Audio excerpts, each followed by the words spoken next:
Hello, नमस्कार साथियों, स्वागत है आप सभी का हमारे यूट्यूब चैनल ब्लैंक नॉलेज पे। मैं भास्कर आप सभी का स्वागत करता हूँ। दोस्तों, आज जो हम बात करने वाले हैं भारतीय संविधान के बारे में। दोस्तों, ये जो भारतीय संविधान है, वो क्या है, कैसे बना, इसके बारे में कुछ इम्पोर्टेंट चीज़ें हैं। संविधान होता क्या है, संविधान कैसे बनता है, संविधान के अंदर किस प्रकार के स्टेप्स हैं जिन्हें फॉलो किया जाता है, संविधान के अंदर जो हमारे पास में उद्देशिका जिसे हम प्रस्तावना या प्रियम्बल के नाम से जानते हैं, ये होती क्या है? तो दोस्तों, आज का जो हमारा सेशन है वो रहेगा हमारे भारतीय संविधान के ऊपर। भारतीय संविधान के अंदर किन-किन का योगदान रहा इनके बारे में और भारतीय संविधान में कौन-कौन सी चीज़ें महत्वपूर्ण रहती है। तो इन सभी चीज़ों के बारे में आज जो हम जानने वाले हैं, वो जानेंगे इसकी डेफिनिशन के बारे में और कॉन्स्टिट्यूशन ऑफ इंडिया की प्रस्तावना। जो भारतीय संविधान की प्रस्तावना है, उसके अंदर कौन-कौन सी ऐसी बातें लिखी हुई है, जिसके बारे में हमें जानना आवश्यक है और जिससे हम हमारे अधिकार और इन सभी चीज़ों के बारे में जान सकें। तो चलिए दोस्तों, करते हैं सेशन की शुरुआत। ये जो है 14 अप्रैल स्पेशल क्लासेस के अंदर है, जिसके बारे में मैं आप सभी को बताने वाला हूँ एक special doctor B R Ambedkar Jayanti. आप सभी को doctor B R Ambedkar Jayanti की हार्दिक शुभकामनाएं। चलिए बढ़ते हैं आगे। दोस्तों, अब जो हम बात करने वाले हैं हमारे संविधान की जो प्रस्तावना है उसके बारे में। दोस्तों, ये जो संविधान की प्रस्तावना है ये क्या है? दोस्तों, संविधान की प्रस्तावना के अंदर हमारे पास में कुछ छोटी-छोटी चीजें हैं, उसके बारे में बात करते हैं।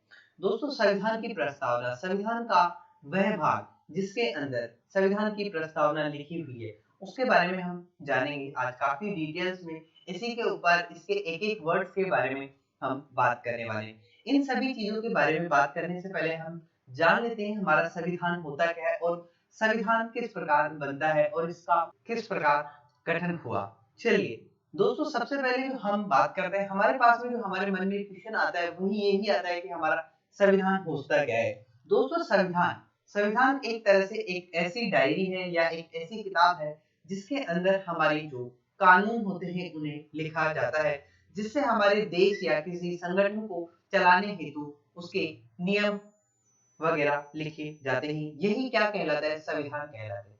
दोस्तों, संविधान का नाम संविधान कैसे पड़ा इसके बारे में जानते हैं।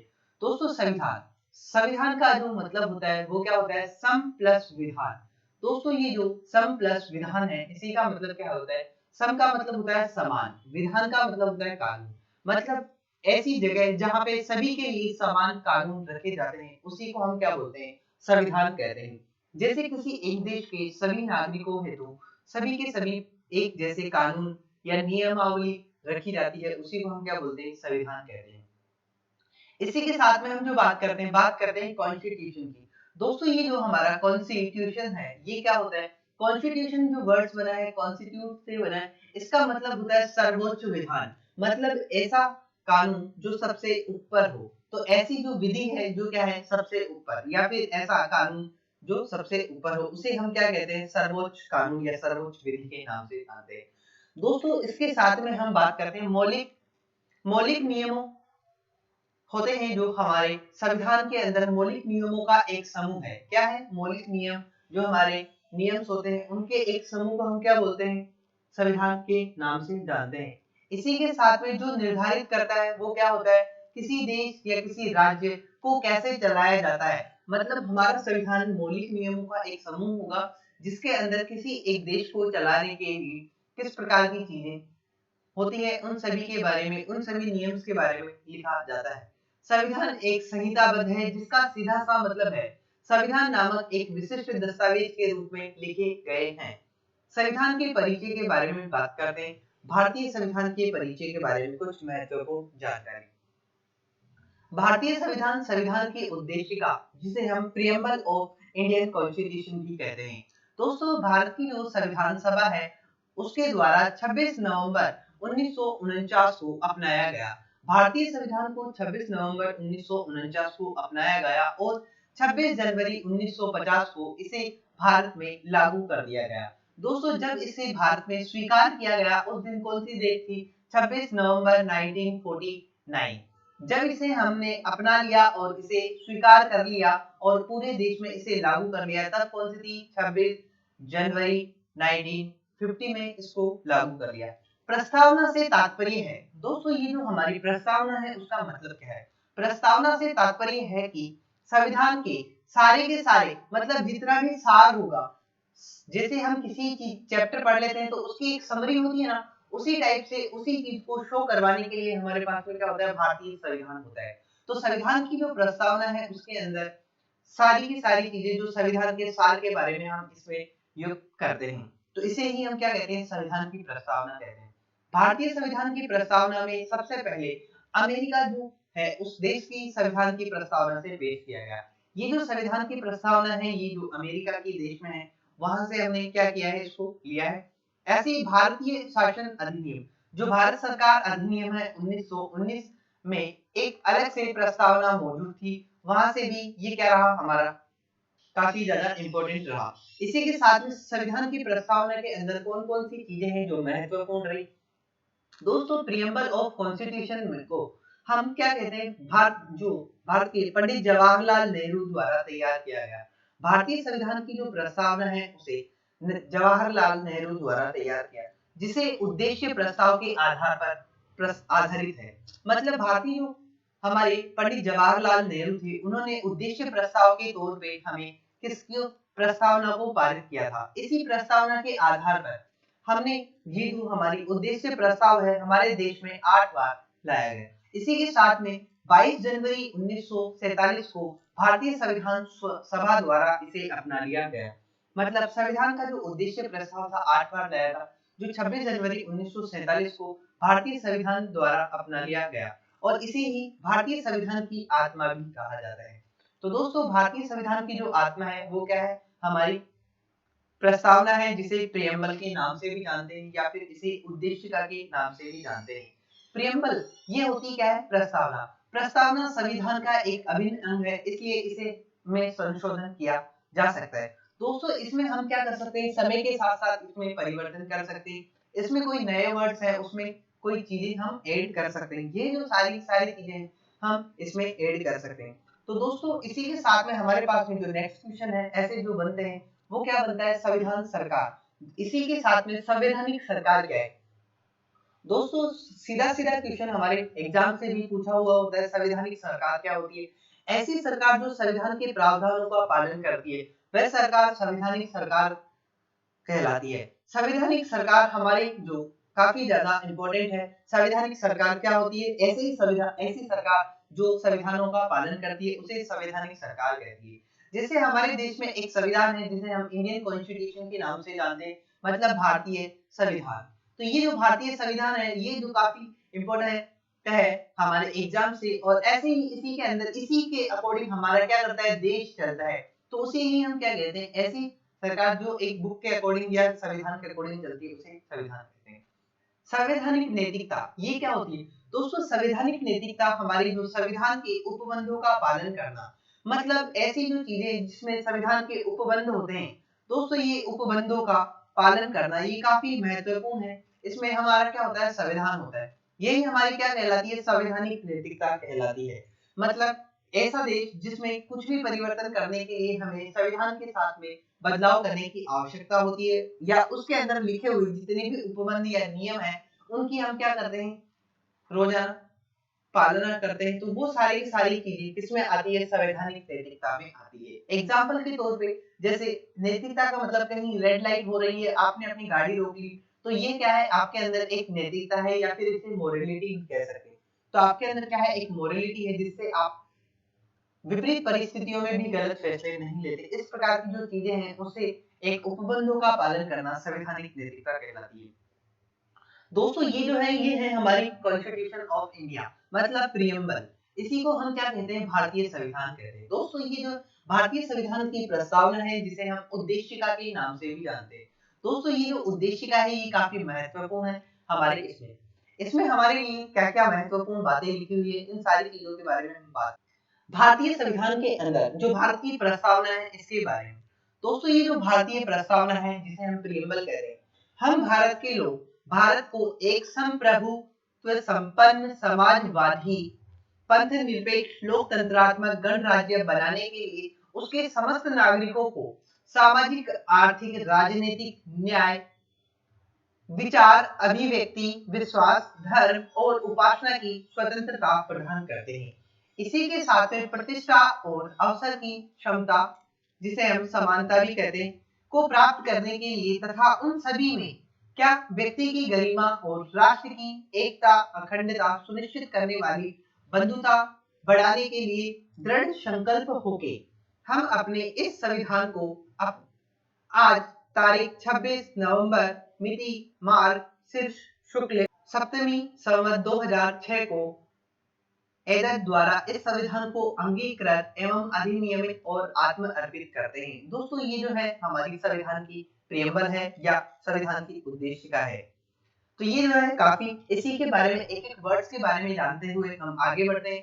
सबसे पहले हम बात करते हैं जो हमारे एग्जाम से कई बार छोटे छोटे जो क्वेश्चन बन जाते हैं उनके बारे में। संविधान पर ये जो चित्रकारी की हुई है ये की है किसने? नंदलाल बोस द्वारा यह चित्रकारी की हुई है। दोस्तों ये जो नंदलाल बोस हैं इनके द्वारा इन पे चित्रकारी की हुई है। इन्हें 1974 में पद्मश्री सम्मान से भी सम्मानित किया गया है। वर्ष 2002 में शिल्प गुरु सम्मान से इन्हें सम्मानित किया गया है। दोस्तों नंदलाल बोस है, नंदलाल बोस को हमें 2002 के अंदर शिल्प ग्राम गुरु सम्मान से भी सम्मानित किया गया है। इसी के साथ में आगे उद्देशिका जो प्रस्तावना है, जो प्रस्तावना की पृष्ठ पर ही राम मनोहर सिंह के क्या है? हस्ताक्षर है। दोस्तों जब आप यहाँ पे प्रस्तावना को देखोगे तो आपको यहाँ पे एक सिग्नेचर मिलेंगे। वो जो सिग्नेचर है वो किसके हैं? राम मनोहर सिंह के।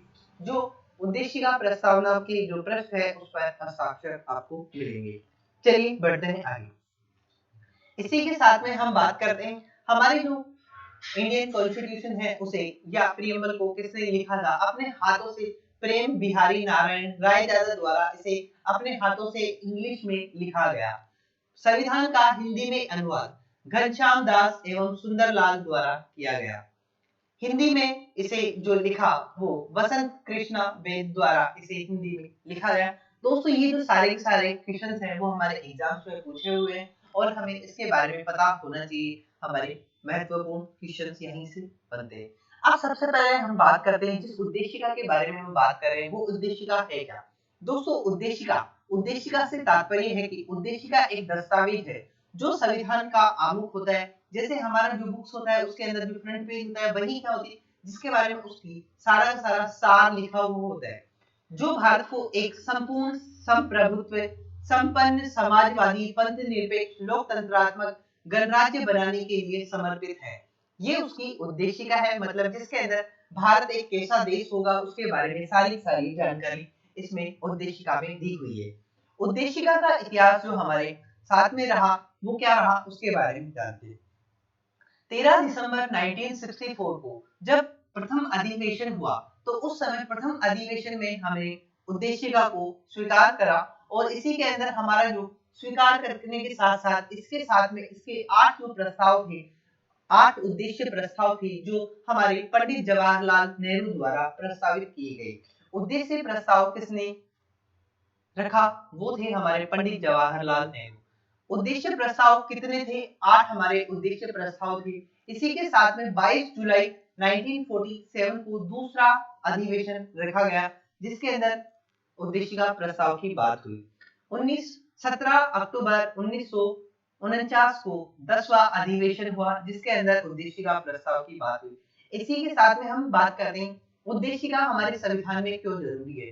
दोस्तों उद्देशिका का महत्व है संविधान की जानकारी हेतु हमें किसकी आवश्यकता होती है? उद्देशिका की आवश्यकता होती है। दोस्तों ये जो भारतीय संविधान है इसके महत्वपूर्ण कौन कौन से स्रोत रहे उनके बारे में हम जानते हैं। भारतीय संविधान का जो मुख्य स्रोत है, जो हमारी प्रियम्बल की पहली लाइन है, वही हमारी भारतीय जनता। दोस्तों ये जो भारत की जनता है वही हमारी क्या है? इसका मुख्य स्रोत है जिसमें लिखा हुआ है हम भारत के लोग। दोस्तों ये जो हम भारत के लोग, इसी का मतलब है जन सामान्य से, मतलब इसका मतलब है जनता से। यही क्या होती है? हमारी जन सामान्य लोग है, तो इसे हम क्या कहते हैं? हम भारत के लोग। यही हमारे क्या है? भारतीय संविधान की सोर्स है जो हमें हमारे संविधान को क्या देती है? पावर देती है। कौन? भारतीय जनता, जिन्हें वोट करने का अधिकार होता है। इसके बाद में हम जो बात करते हैं भारत की जो शासन प्रणाली है दोस्तों, ये किसके ऊपर निर्भर होती है? उन सभी चीजों को। भारत क्या है? एक संपूर्ण संप्रभुत्व संपन्न, मतलब एक ऐसा देश जो अपने सभी के सभी आंतरिक एवं बाहरी जो निर्णय होते हैं उन्हें लेने में संपन्न और स्वतंत्र है। मतलब इसकी आसान भाषा में बात करें तो ऐसा देश या ऐसा संगठन जो अपने खुद के निर्णय लेने में आसानी से, मतलब क्या कर सकते हैं, अपने खुद के निर्णय स्वतंत्रता से ले सकते हैं। वो अपने आंतरिक एवं बाहरी निर्णय ले सकते हैं। जिस प्रकार हम हमारी जो बाहर की जो पॉलिसीज वगैरह होती है, जिसे हम इंटरनेशनल रिलेशनशिप में काउंट करते हैं, अंतरराष्ट्रीय संबंध में, तो ऐसे जो संबंध है उनके अंदर जब कभी हम रूसिया से यूक्रेन में लड़ाई होती है तो उस समय हम डिसाइड करते हैं कि हमें पेट्रोल किससे लेना है, किससे नहीं लेना। इस तरह के जितने भी डिसीजन होते हैं वो सारे सारे आंतरिक एवं बाहरी निर्णय के अंदर आते हैं। इसलिए भारतीय जो शासन प्रणाली है उसके अंदर संपूर्ण संप्रभुत्व संपन्न की बात की गई है। इसी के साथ में हम जो आगे बढ़ते हैं वो है समाजवादी। दोस्तों संपूर्ण संप्रभुत्व समाजवादी, दोस्तों ये जो समाजवादी वर्ड है वो हमने भारतीय संविधान में 42वें संविधान संशोधन अधिनियम द्वारा जोड़ा गया।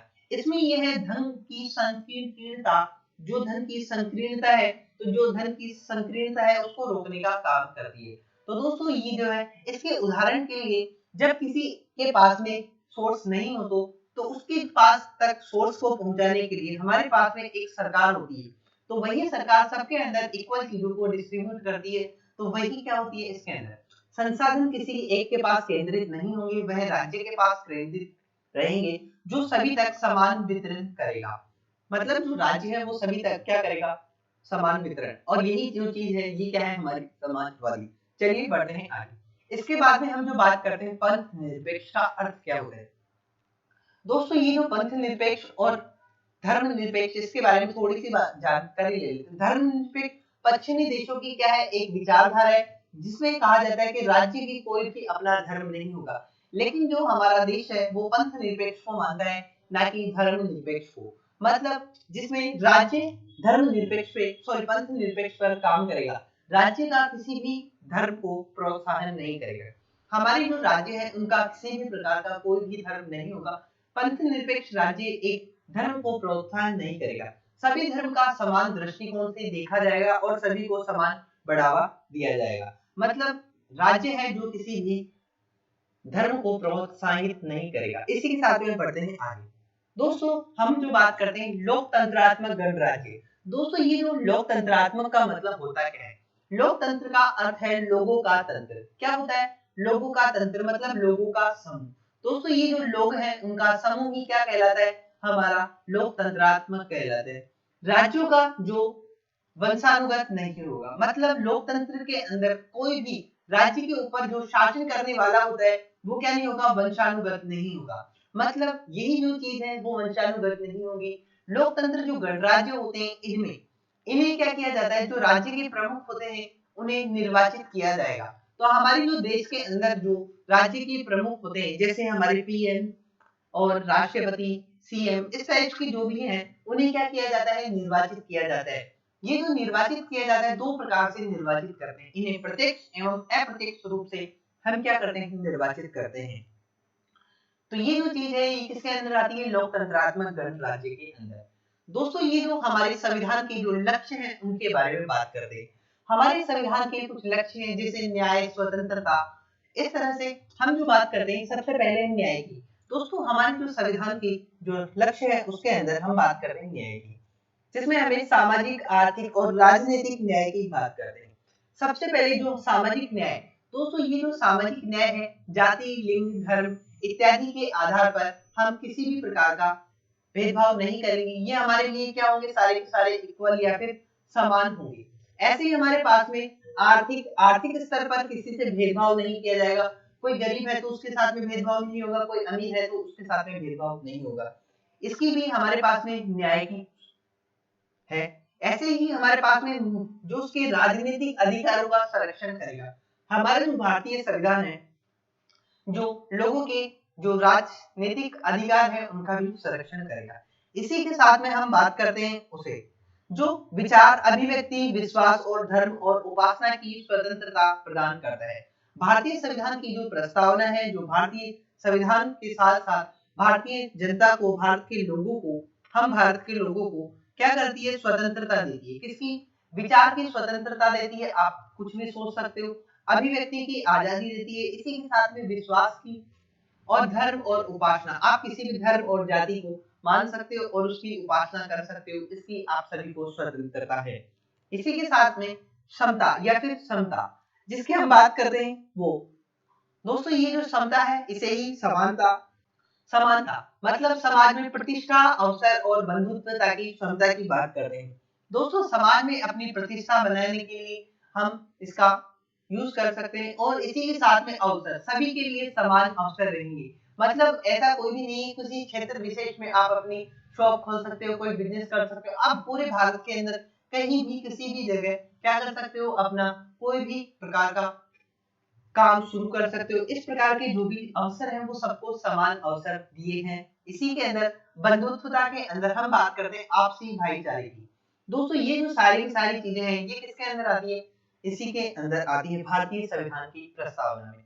भारत की गरिमा एवं राष्ट्र की अखंडता से दृढ़ संकल्पित होके हम अपनी संविधान सभा में तारीख आज 26 नवंबर 1949 को मिति मार्ग शीर्ष शुक्ल सप्तमी संवत 2006 विक्रम संवत 2006 को एदत एवं इस संविधान को अंगीकृत करते हैं, अधिनियमित करते हैं और आत्म अर्पित करते हैं। ये जो है सारा का सारा हमारे भारतीय संविधान को समर्पित करते हैं और इसे हम अपनाते हैं। ये जो है ये क्या है, हमारी प्रियम्बल है। दोस्तों ये जो प्रियम्बल है इसको एक बार फिर से पढ़ लेते हैं, क्या रही हमारी प्रियम्बल उसके बारे में।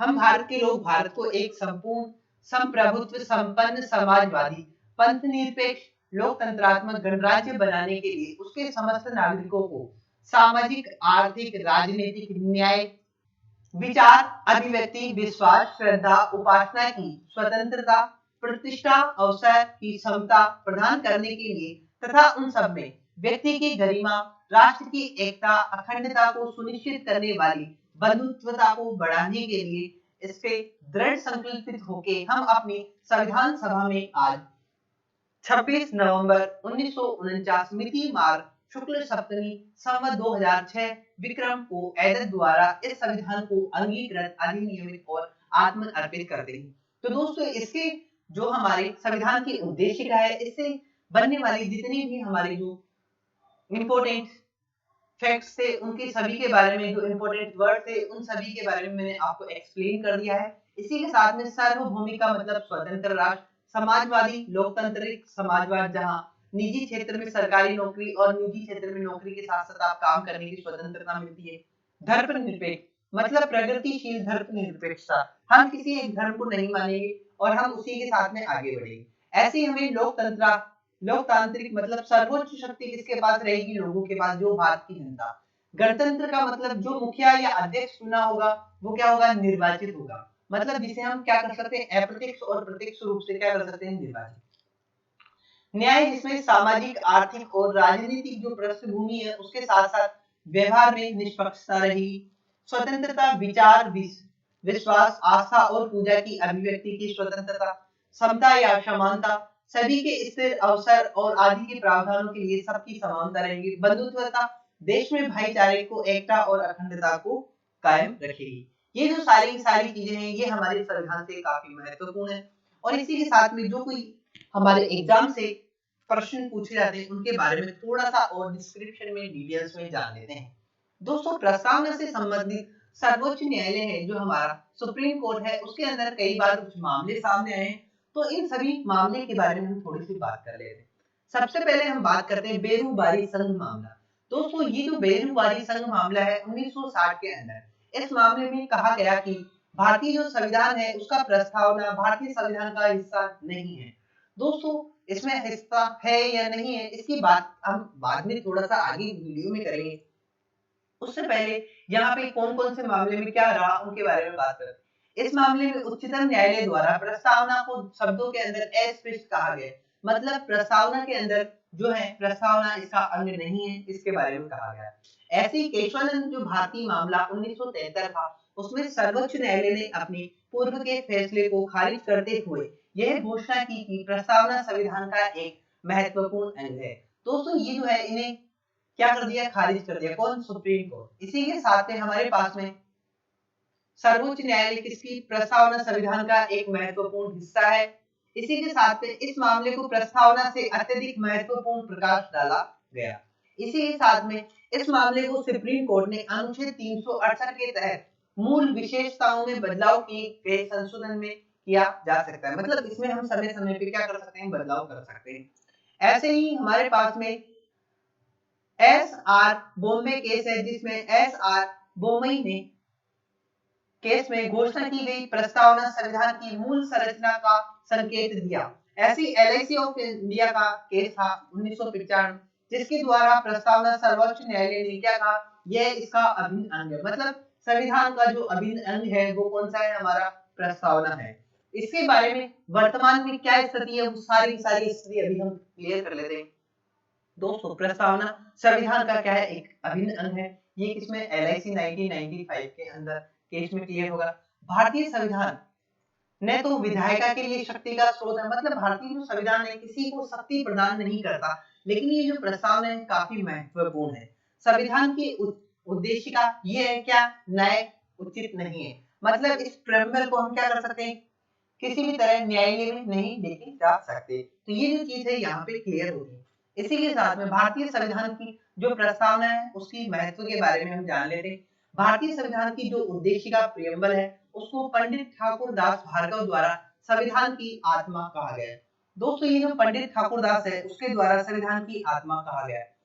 ये जो है पंडित ठाकुर दास भार्गव द्वारा इसे संविधान की क्या कहा गया, आत्मा कहा गया। पाली पलकीवाल द्वारा संविधान की पहचान, मतलब संविधान की पहचान क्या है, भारतीय संविधान की पहचान उसकी प्रस्तावना है।